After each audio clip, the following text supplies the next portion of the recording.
Violence plagues the world we live in. Mass shootings, specifically in schools across the United States, have been a topic of discussion since the mid-1600s. The University of Tennessee, Knoxville has had multiple threats of potential shootings in overly populated areas on campus within the last couple of days of the semester. Due to uncertainty, there is one underlying question. What causes shooters to participate in public displays of violence? The shooters of the Columbine Massacre, one of the most notable school shootings to date, were Eric Harris and Dylan Kelbold.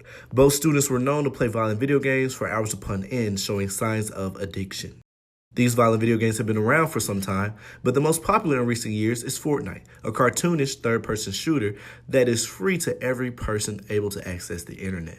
Students at the University of Tennessee who have played Fortnite and other video games similar offered to share insight on the correlation between video games and mass shootings. Gaining awareness in order to limit the time spent playing these violent video games may be beneficial to those that so happen to be desensitized and are unable to separate the fictitious from reality.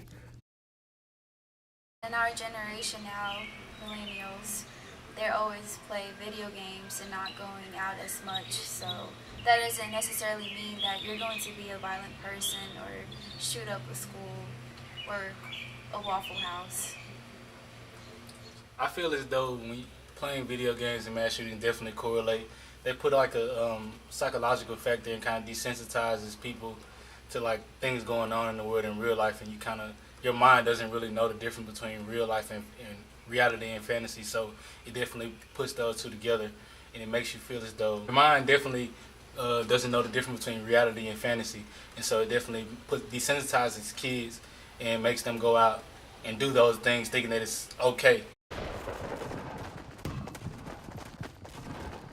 This has been Kenny Richmond reporting. Yo.